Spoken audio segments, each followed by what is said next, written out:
new reports of an unhinged Donald Trump fuming in the Oval Office about the Iran war.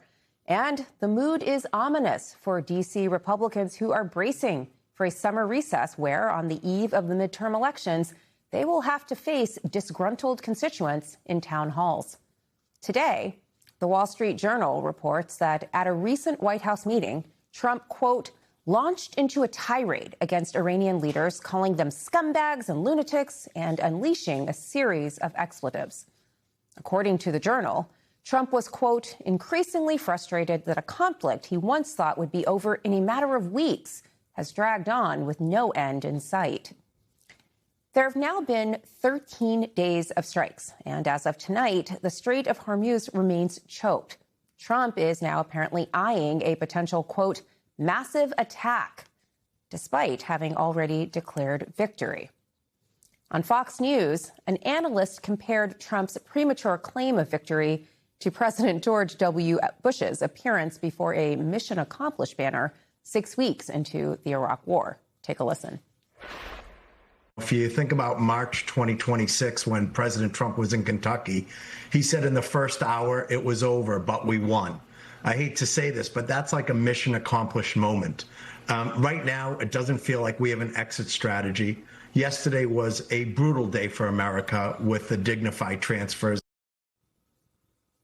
The Wall Street Journal reports, quote, some of Trump's advisors now worry that the war, which has resulted in higher prices, falling approval ratings, and the deaths of more than a dozen U.S. service members, is consuming his presidency and damaging Republicans' already dim prospects in the coming midterm elections. And the proof is at the pump. Despite a short-lived dip, oil prices have roared back. Oil is now at above $100 a barrel.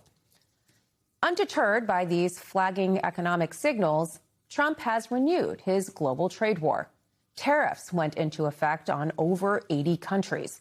And economists say that these tariffs will likely fuel higher prices. Today, Politico reports that congressional Republicans who are returning to their districts for the summer recess will now face a, quote, grueling summer. One GOP lawmaker saying, quote, we have a hell of a lot of work to do. Meanwhile, Democratic campaigns are hoping for chaotic GOP town halls events, as we have seen in the past. Take a look. Why do you continue to protect the pedophiles and Trump's DOJ as they continue to break the law? What are you going to do about the rampant corruption occurring all over the Trump administration? How much did DOJ save the taxpayers? I'll fact check you. How can your morals let you fall into like with Trump?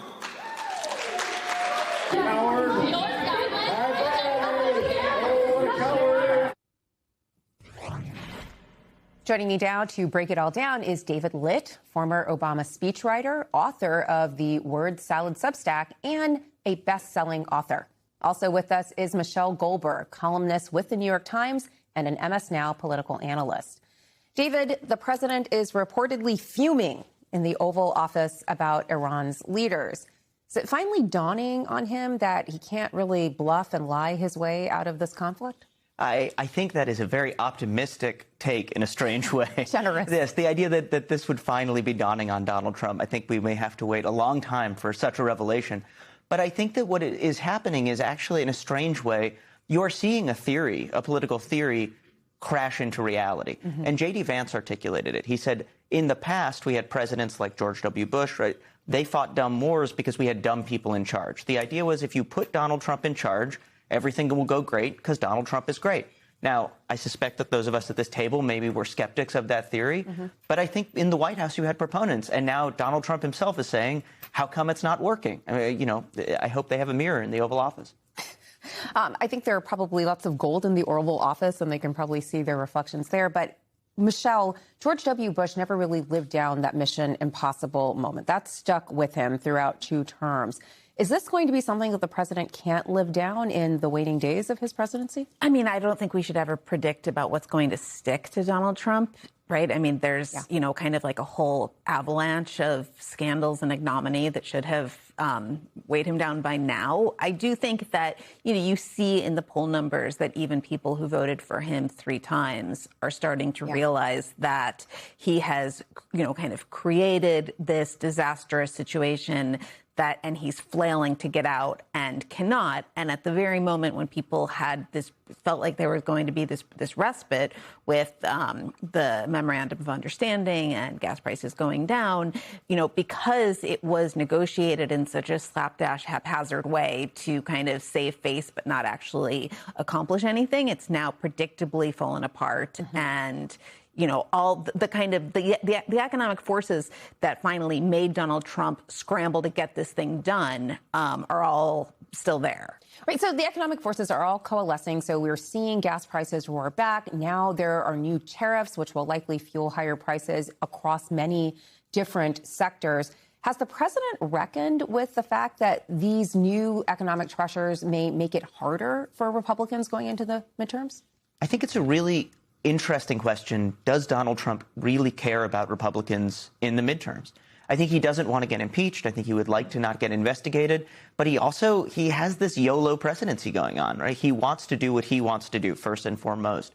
And I think if you look at some of the promises that he made, he said he would bring grocery prices down on day one. He said we would have $2 a gallon gas right now. Yeah. And so I think you see people looking at those promises, and those are not broken promises in a big abstract sense. You walk into the grocery store, you fill up your car, you can see the broken promise, and you can see the people who have been writing this president a blank check. Speaking of the people who are writing blank checks, these Republicans have to head home to their districts for the summer recess, and they're going to face their constituents in town Well, hall. we'll see if they do face their constituents, because, some of these Republicans have just handled this by refusing to face their constituents. Right. So some may bail out. Some may have to. Some are facing re-election and are going to have campaign events as they head home. Is this going to be a Bananarama cruel summer for those Republicans? God willing. I mean, I would assume. I said Bananarama because I know you would know exactly what I'm talking about. Not a Taylor Swift cruel summer. Right. No, I mean, I would assume so, because, people are furious. I mean, they have been furious for a long time, but but the kind of the outrage keeps on building, and the mechanisms of accountability are so broken that one of the very few things that are left are when people have the opportunity to confront their representatives in person. So, David, what will that look like for those Republicans who do choose to face their constituents? They're going to get a grilling. I think that's right. I mean, I think to your point, I think a lot of Republicans are going to say, hey, Donald Trump didn't do debates. Everyone said he has to do debates, and he got away with it. Maybe I'll just, spend a nice time on vacation this August. I also think, though, that they are going to have a tough time, even compared to 2018, the extent to which viral clips at a town hall can travel. Yeah. Things move a lot faster. And I do think that the Democrats and the sort of left of center media is better at figuring out how to get those clips viral than it was the last time there was a midterm election when Trump was in charge. This could really have an impact. So, Michelle, speaking of things traveling faster than perhaps these representatives and senators would like, take a listen to some of these clips. These are multiple GOP congressmen who were asked if they thought Donald Trump had done anything wrong. Listen to their answers. Has the president done anything so far this term that you just definitely disagree with? No, I think he's done a great job. His policies are great. He's done right for the country. I agree with the president 99.9% of the time. I'm not running for re-election, so I'm happy to say, no, he hasn't. I'd have to sit there and think about it, and I just can't think of anything off the top of my head. Okay. I'm not running for re-election. That's a he admitted moment. What do you make of that? Like, they refuse to see anything wrong with the way anything has been handled.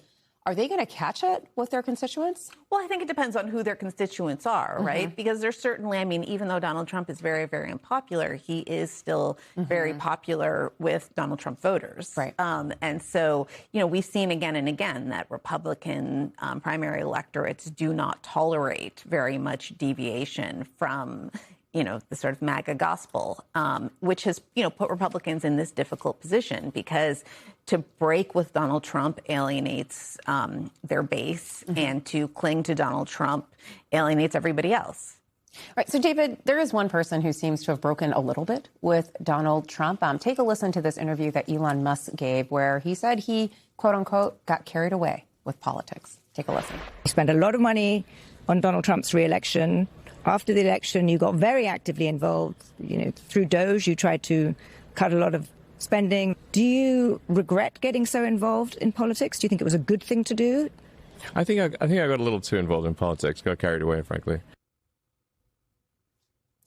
Have we all gotten carried away at this point? Well, I do think we've all gotten carried away. We're living in a carried away time. But if you look at what to me the most remarkable thing about that answer is this is a guy who still runs a social media website, spends most of his time just trying to make racism cool again, and the rest of his time he's making anti-immigrant sentiment cool again, right? Nativism cool again. And so the idea that he's not still carried away with politics is, I think he's right. But I almost, again, we started off talking about maybe the profound implications of looking in the mirror, and maybe Elon should be the one listening to that answer and thinking, I'm still a little carried away.